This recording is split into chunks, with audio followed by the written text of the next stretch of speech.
The fourth thing that you must do is never fall in love with the shares of one company or get married to shares of one company. मेरे एक friend ने अपने सारे पैसे एक company के shares में invest कर दिए और उसके ये एक्सपेक्टेशंस थे कि फ्यूचर में ये कंपनी के शेयर्स बढ़ने वाले हैं।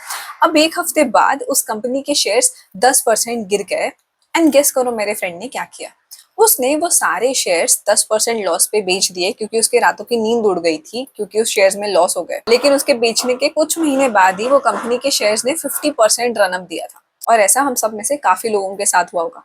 क्या वो कंपनी एक बैड कंपनी थी? Of course not. लेकिन हमारे जो इन्वेस्टमेंट डिसीजंस थे वो लॉजिक से नहीं चल रहे थे, इमोशनली चल रहे थे। आप हर जगह का डेटा पढ़ सकते हो। Thousands of people make losses in share markets every day and I am not talking about people जो ट्रेडिंग करते हैं या एफएनओ करते हैं। मैं इन्वेस्टर्स की भी बात कर रही हूँ जो सोच के आते हैं कि यार हम लॉन्ग टर्म इन्वेस्ट करेंगे, अच्छी कंपनी में इन्वेस्ट करेंगे, लेकिन फिर भी वो लॉसेस बुक करते हैं। आई डोंट बिलीव कि आपको बहुत स्मार्ट होना है या बहुत इंटेलिजेंट होना है शेयर मार्केट में इन्वेस्ट करने के लिए। आई बिलीव आपको बहुत लॉजिकल होना है, लेस इमोशनल होना है, और आपको पता होना चाहिए कि आपको कैलकुलेटेड रिस्क कैसे लेने हैं। अब कैलकुलेटेड रिस्क लेना मतलब ये नहीं कि आपको कोई बड़ा सा फॉर्मूला देखना है या आपको जानना है कि हेज फंड मैनेजर्स क्या करते हैं, म्यूचुअल फंड मैनेजर्स क्या करते हैं, या बड़े बड़े कंपनी के एनालिस्ट क्या करते हैं। सिंपल सी बात है, कैलकुलेटेड रिस्क हम लाइफ में रोज लेते हैं। जब हम एक कार ड्राइव करते हैं और हम अपना सीट बेल्ट लगाते हैं, that is a calculated risk. Road cross करते वक्त जब हम सड़क के दोनों साइड लिखते हैं, that is a calculated risk. जब आप कोई कपड़े खरीदने जाते हो और शर्ट आपके साइज का नहीं होता तो वो शर्ट आप नहीं खरीदते, because that is also calculated risk. जब आप किसी फेरी से ट्रैवल करते हो और आप एक लाइफ जैकेट पहनते हो, that is also taking calculated risk. तो जब हमारी जान की बात आती है तब हम बरोबर कैलकुलेटेड रिस्क लेते हैं, लेकिन जब हमारे पैसों की बात आती है तब हम इमोशनली ड्रिवन होकर रिस्क लेते हैं। The major reason why people lose money in share market is कि उन्हें पता ही नहीं कैलकुलेटेड रिस्क लेना कैसे।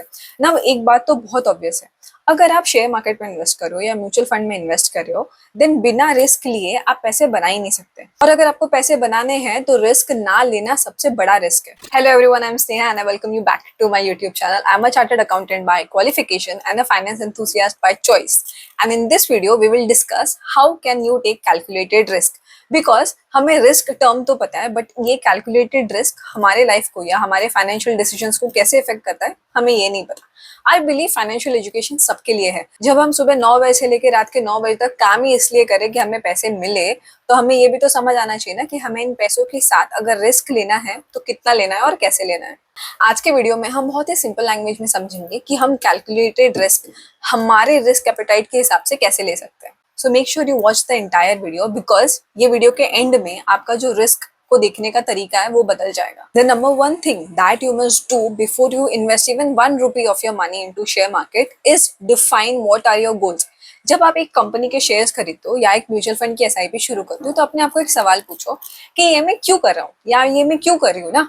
अगर मैं अपने पैसों से एक शेयर खरीद रही हूँ तो ये मैं क्यों कर रही हूँ, क्या रीजन है।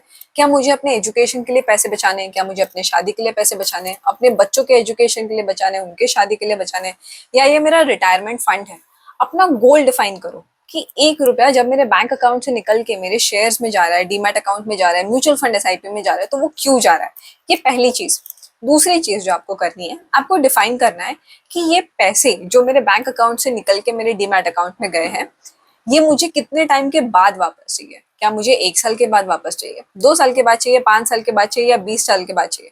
जो भी टाइम के बाद चाहिए ये आपको डिफाइन करना पड़ेगा। एंड नॉट नेसेसरी कि आपका जो पूरा कॉर्पस है या जो पूरा इन्वेस्टमेंट अमाउंट है वो आपको एक टाइम के बाद ही लगेगा। हो सकता है थोड़े पैसे आपको 1 साल के बाद लगे, थोड़े 5 साल के बाद लगे, थोड़े 10 साल के बाद लगे, बट ये चीज आपको डिफाइन करनी पड़ेगी कि कितने पैसे मुझे 1 साल के बाद चाहिए, कितने 5 साल के बाद चाहिए और कितने 10 साल के बाद चाहिए। क्योंकि जो आपका टाइम होराइजन होता है वो डिफाइन करता है कि आप कितना रिस्क ले सकते हो। अगर आपको पैसे 6 महीने या 1 साल में चाहिए, then share market might not be the right option for you. लेकिन अगर आपको पैसे 20 साल या 30 साल के बाद चाहिए, then this might be the right place to invest. Hence without answering the why of your investment, do not invest your money. दूसरी चीज जो आपको करनी है, आपको डिफाइन करना है what is your risk taking appetite, मतलब आप कितना लॉस झेल सकते हो। फॉर एग्जाम्पल, अगर आप आज एक शेयर खरीदते हो और उसका प्राइस कल के कल 10% गिर जाता है, तो क्या आपकी रातों की नींद चली जाएगी? आप बहुत डर जाओगे, you will be in a mode of panic कि यार क्या हो गया। या फिर आप बहुत ही काम और पेशेंट रहोगे, अपने स्ट्रैटेजी पे बिलीव करोगे और आपको पता है कि यार मैंने अच्छे कंपनी में इन्वेस्ट किया है, this will grow. Now this now this aspect of defining your risk is more emotional than it is financial. जितना आप अपने फियर वाले इमोशन को कंट्रोल कर पाओगे ना, उससे डिफाइन होता है कि आपका रिस्क एपिटाइट कितना है।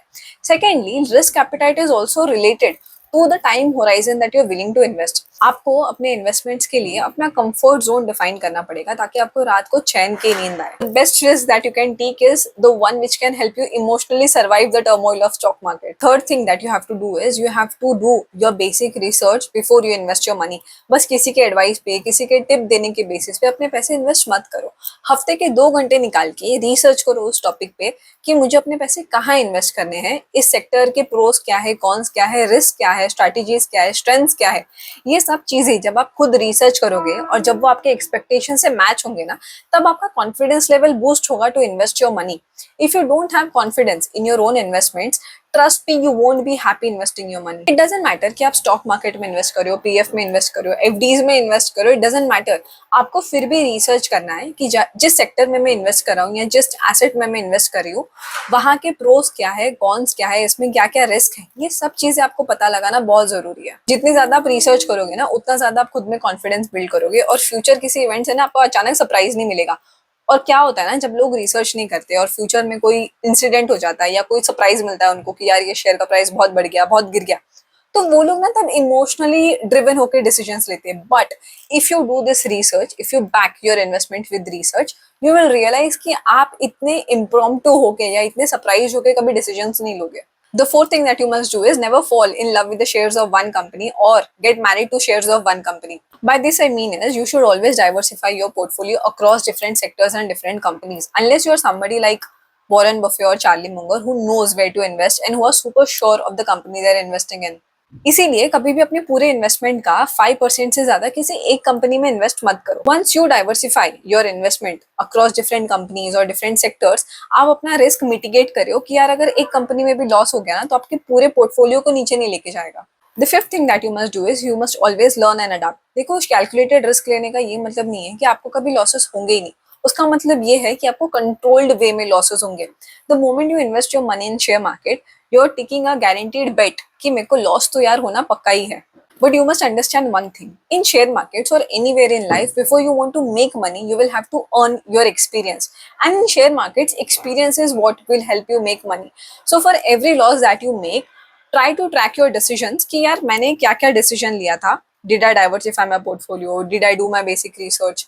क्या मैंने अपने रिस्क प्लान बनाया था? क्या मैंने अपना गोल्स डिफाइन किया था? Track all of that and identify where you went wrong, so that the next 1 rupee you invest in a better place. क्योंकि रिस्क तो हमेशा रहेगा, but when your risk is calculated, it becomes your biggest support. Try to learn from every mistake and try to learn from every wins as well. Because in market, it is not about being fearless, it is about being prepared for whatever comes next. If this video helped you understand risk in a different manner, make sure you like the video, subscribe to the channel, share it with your friends so that they also learn from this. Thank you for watching and I'll see you next time.